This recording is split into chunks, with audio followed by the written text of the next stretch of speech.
আসসালামু আলাইকুম। তো আজকে সৌদি আরবে আসার যে ২০০৭ সালে যে আমি সৌদি আরবে এসেছি, সেখান থেকে আমার জীবন কিভাবে কাটছে, কিভাবে গেল এই ২০টা বছর পার হয়ে ২১ বছরে পড়ছে। তো ২১ বছরে যে জীবনের কত কি ঘটে গেছে সেই ঘটনাগুলি ধীরে ধীরে আস্তে আস্তে তুলে ধরবো।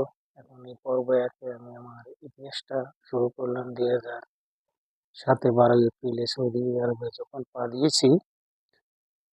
সেই দিন ধরে আমার জীবনের যুদ্ধ শুরু। এই জীবনের যুদ্ধ শুরু করতে করতে আজ ২০টা বছর পার করে ফেলাম। আজ ২১ বছর চলতেছে এই সৌদি আরবে। এখন যদি বলো ভাই যে এত বছর ধরে এই সৌদি আরবে কি করো? এখন সবচাইতে একটাই কাজ হলো যে রিজিক।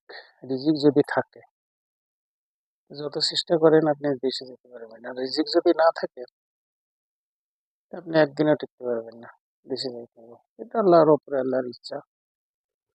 তো সেখান থেকে ২০০৭ 12 এপ্রিলে সৌদি আরবে পা দিয়েছি। সৌদি আরবে পা দেওয়ার পরে জীবন যুদ্ধ শুরু করেছি। আমি ড্রাইভার বিষয়ে আছি, হাউস ড্রাইভারে। ড্রাইভার এসে আসার পরে দেশে আমি গাড়ি চালাইতে পারতাম না। ১০-১৫ দিন কোনো রকম শিখলাম। ১০-১২ হাজার না ১৫,০০০ টাকা খরচ করে আমি দেশে কিছুদিন গাড়ি চালাইছি। কিছু মানুষের সাথে টাকা দিয়ে শিখেছি অল্প কিছু একটা। শিখার পরে ভিসা নিয়ে এদেশে আইলাম। এদেশে আসার পরে তো ১২ এপ্রিল ২০০৭ সৌদি আরবে ল্যান্ড করলাম। ল্যান্ড করার পরে এখান থেকে আমার জীবন যুদ্ধ শুরু হয়ে গেল। এখান থেকে বসের সঙ্গে দেখা হলো। বস গাড়ি দিল। গাড়ি চালাইতে পারলাম নদীর মন মতন। পারলাম কোনো রকম বাস। যেটা পারলাম ওটা তো মন মতন হয় না এবং গাড়ি চালানোর মতো না। দেশে চালাইছি মাত্র ৫-৬ দিন বা ৭ দিন। কিন্তু এদেশে এসে আর স্টারিং ভালোভাবে চলতে পারিনি, কারণ ডাইন আর বাম, ডাইনে আর বামে স্টারিং আছে, ডাইনেও আছে বাংলাদেশে বাম, বামে স্টারিং।